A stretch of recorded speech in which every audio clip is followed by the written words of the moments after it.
हर हर महादेव, देवों के देव महादेव के चरण में प्रणाम करता हूँ। दुर्गा माँ के चरण में प्रणाम करता हूँ। सरस्वती माँ के चरण में प्रणाम करता हूँ। गणेश भगवान के चरण में प्रणाम करता हूँ। गुरु भाई गुरु बहनों के चरणों में प्रणाम करता हूँ। गुरु भाई गुरु बहन, आज का कहानी बहुत ही ज्ञानवर्धक और इस कहानी से बहुत कुछ सीखने को मिलेगा। कहानी है एक ग्वालिन कि गुरु भाई गुरु बहन, इस कहानी का यह उद्देश्य नहीं है कि किसी जाति या धर्म से लिया नहीं गया है। कहानी कहने के लिए किसी पर न किसी पर तो बैठाया जाता है, इसलिए कहानी बहुत ही सोच बूझ कर के इस कहानी कह रहा हूँ। कृपया कहानी को ध्यानपूर्वक सुनिएगा। किसी गांव में एक ग्वालिन रहती थी। उसके बहुत ही उसे शादी करला 10 साल हो गया था, लेकिन उसे एक भी बाल बच्चा नहीं था।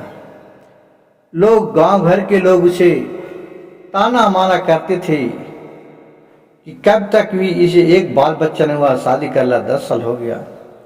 गुरु भाई गुरु बहन, क्या अपने हाथ के बस के तो बात नहीं है कि कोई भी बालक अपने गोद में खिला सके। सब पर प्रभु का लीला है। तो देखिए कि ग्वालिन की किस तरह से बिना भाग में लिखा भी उसके बाल बच्चा हुए। उसके सास ने बोले, हे बहू, अब मेरे शरीर तो थक चला है, तू ही एक बहू है, जाओ अब घर का धीरे धीरे काजभार तुम लो। ये दूध दही होता है, उसे तुम बेच करके आओ बाजार से। अब अपने एक दोस्त के साथ अपने दही लेकर के जाती थी बाजार में बेचने के लिए, लेकिन लोग इसे बांझी बांझी कहकर इससे दही नहीं लेती थी। कहती थी कि बांझी से दही कौन लेगा। देखिए, जब बाल बच्चा भी नहीं होता है गुरु भाई गुरु बहन, तो आज करके समाज में इतना लोग ताना मारते हैं, और जिसका ज्यादा भी बाल बच्चा उसको भी ताना मारते हैं। ये समाज ऐसा कलयुग का समय है कि किसी को भी चैन से नहीं रहने देता है। उसे पूरा दिन घूमते घूमते उसे नहीं दूध दही बिका। अब सोचा कि अब ले जाकर के क्या करूंगा। अब शाम को लौट रहा, देख रहा कि कहने गिराऊं इसको, कहा नदी में नाला में गिरा दूं। तो लौट रहा तो देख रहा कि एक सुनसान जगह है, वहां एक भोलेनाथ का मंदिर है, शिवलिंग है। कहा कि चलो इसी पर गिरा देते हैं और कोई तो नहीं देखेगा। चुपचाप उसी पर ले जाके जितना दही था शंकर भगवान पर गिरा देती है। कहा, हे बाबा भोलेनाथ, सबको देने वाला आप ही है, ये लोग हमें देखकर क्या हंसते हैं। प्रभु, आपका लीला अगम अपार है, कम से कम ये जो दे रहे हैं सच्चे दिल से आप इसे ग्रहण कीजिए। और उसी तरह करते करते वो दिन जाती थी और वहीं दूध और दही पूरा गिरा करके चले आती थी। जब उसका सास बोलती थी कि बहू पैसा नहीं लाई, तो बोले कि माँ जी बोले कि महीना में हम एक बार पैसा देंगे। कहा कि ठीक है। उसी दिन करते करते महीना लग गया। तो बोले, फिर सास ने बोले कि बहू पैसा लेकर के तो आती। कहा माँ जी बोले कि 2-4 दिन के बाद देंगे। फिर 2-4 दिन बीत गया, लेकिन दूध प्रतिदिन ले जाकर के और दही वही भोलेनाथ पर के वो सब ढार करके चले आती थी, क्योंकि वो जानती थी कि बाजार में तो हमें बिकता है नहीं, लोग ताना मारते हैं, कितना हम परेशान होल करेंगे। यही सोच समझ करके वो नित्य दिन भोलेनाथ पर चढ़ा के चले आते थे। कुछ दिन बात उसके जब सास ने तंग करने लगे, कहा कि ठीक है माँ जी, जाऊंगा, आज मांगूंगा। गए भोलेनाथ के मंदिर में, हाथ जोड़ करके ये सब चढ़ा दिए और हाथ जोड़ करके खड़ा हो गए। कहे, हे प्रभु, हमने तो सासू माँ से बहुत झूठ बोले, मैं तो जितना भी दही दूध होता है आप पर चढ़ा देते हैं और मेरे सास से पैसा मांग रहे हैं, अब मैं क्या करूं। अब पार्वती जी शंकर जी से बोलते हैं कि शंकर जी, आपको तो दहिया और दूधवा खाए में तो चटा चट अच्छा लगलो, अब बेचारी के उद्धार करहु। तो शंकर जी बोले पार्वती से कि पार्वती जी तुम तो भी साथ में खाती है ना, हम अकेले थोड़ी खाते हैं, चलो दोनों कोई जा करके मैं उसे उद्धार करता हूँ। कहे कि चलो ठीक है। माता पार्वती जी और शंकर जी हम मंदिर में पहुंचे। बोले क्या हुआ बालक, क्यों यहाँ रो रही हो? तो बोले कि क्या करूं बाबा, ये दोनों के देख करके प्रणाम किया। वो नहीं चिंती थी कि ये भोलेनाथ हैं, क्योंकि साधु महात्मा के रूप में थे और माता पार्वती उन्हीं को एक औरत के भेष में थी, बूढ़ी के भेष में। कहा क्या करूं भोलेनाथ, क्या करूं भगवान, मैं तो वो बेचारी इतना सौभाग्य थी कि किसी को भी वो एकार तो कार नहीं बोल लेती थी, सबको भगवान, साहब, भैया, दीदी, माता कह के पुकारती थी। तो बोली कि क्या करूं, हमें यहाँ रोज जाकर के मैं दही दूध चढ़ा देते हैं, अब सास ने हमें पैसा मांग रहे हैं, उन्हें तो रोज पर रोज टहला दिए, लेकिन आज बोले कि जब तक नहीं लाएगी का कैसे गुजारा चलेगा। अब बोले भगवान से प्रभु अब कोई रास्ता दिखाइए। कहा कि ठीक है।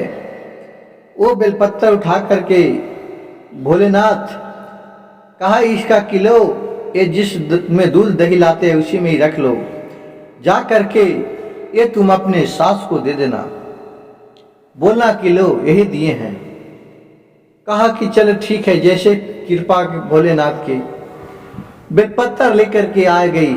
वो तो जा रही थी कि ये तो बेलपत्तर इसमें है, एक खिसियाएंगे, लेकिन क्या करेंगे जब उन्हीं का लीला कौन जानता है। पास आई, अपने माँ को दिया, सासू माँ के कि लीजिए सासू माँ, यही दिए हैं उस आदमी ने। वो ले गए, जाकर मटका खोल के देख रहा है तो देख रहा है कि उसमें पूरा सोना चांदी का जेवर भरा हुआ है। ये तो देख कर क्यों अदंग रह गई। फिर अपने बहू की बुलाई, बहू तूने कितना राजा के यहाँ देता था कि तो खाली सोना चांदी से भरा है। बहू के तो विश्वास नहीं हो कि ये तो एक बेलपत्तर था और इसमें सोना चांदी कहाँ से भरा रहेगा। कहा कि क्या माँ जी, क्या हमें मजाक बना रहे हैं, क्या आपको जो कहना है कहिए, हम मानने के लिए तैयार हैं। कहा कि चलो बहू तुम्हें मजाक नहीं कर रहा हूं, सही में चलो चल के देखो। वो गए तो देख रहे हैं कि सही में सोना चांदी पूरा भरा हुआ है। ये समझ गए क्यों वो कोई और नहीं थी जो बाबा और वो एक बूढ़ी माँ थी, वो साक्षात भोलेनाथ थे और माता पार्वती थी। वो कहे कि बहू तुम इन्हीं घर ले जाकर के रोज तो दूध दही देना। कहा कि ठीक है माँ जी। अब वहां जाकर के नित्य दिन उसी की तरह दूध दही भोलेनाथ पर ढार दिया करते थे। बगल में एक उन्हीं को नाग देवता थे जो उनके गले में रहते भोलेनाथ के। उनको भी मन हुआ कि वो इसका दूध दही तो बड़ा अच्छा लगता है, चलते हैं, मैं भी इतने से मांगते हैं। रास्ता में दरवाजे पर खड़ा हो गया, आदमी का भेष बन गए। कहा हमें भी थोड़ा दूध देते जाना बहन। कहा कि ठीक है, तूने बहन बोले तो भाई बोले, दोनों में भाई बहन का नाता बन गया। और फिर नित्य दिन आए तो अलगे दूध करके नाग देवता के भी लिए लाए। सासू माँ से बोले माँ जी आज इन्हें एक आदमी और मांगे हैं, उन्हें अलग हमें दूध करके दे देना। फिर एक अलग दूध करके दे दे, वो नाग देवता के दे ले जाए और वो बाकी फिर शंकर जी पर चढ़ा लाए। फिर महीना लगा धीरे धीरे, तो नाग देवता बोले कि मांगो, तूने क्या मांगती है। कहे कि भैया तुमने तो हमें भैया कहा, हमें कुछ नहीं चाहिए, हमें धन दौलत नहीं चाहिए, हमें आपसे भोलेनाथ से इतना अर्जी विनती कीजिए कि हमें एक बालक हो, हमें गोदी भर जाए। कहा ठीक है बहन, इसके लिए हमें जो भी करना पड़ेगा मैं करूँगा। चलो मैं भोलेनाथ से जाकर आराधना करता हूँ। अब भोलेनाथ जहाँ दूध दही चढ़ाने जाती थी वहाँ नाग देवता भी गए और वहाँ आरजू विनती करने लगे, भोलेनाथ कम से कम मेरी बहन को एक बच्चे दे दीजिए, गोद भर दीजिए। बहुत आरजी विनती करने पर अपने नाग देव के बात मान गए और भोलेनाथ एक बेलपत्र चाह लेकर के दिए। वो कहा कि लाओ ये जाकर बेलपत्र खा लो, जो भी तुम्हें मनकामना होगा पूरा हो जाएगा।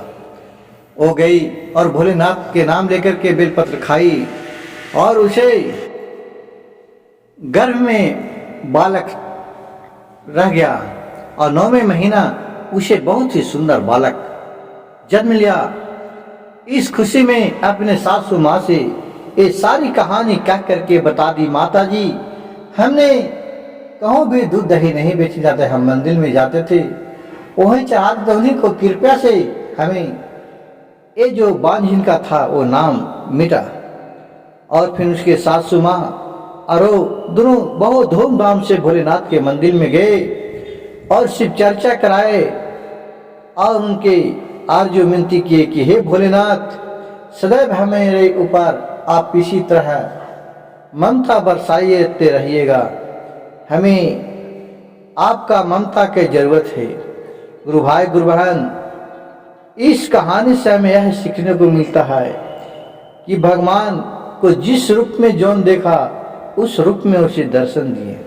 हर हर महादेव, घर घर महादेव।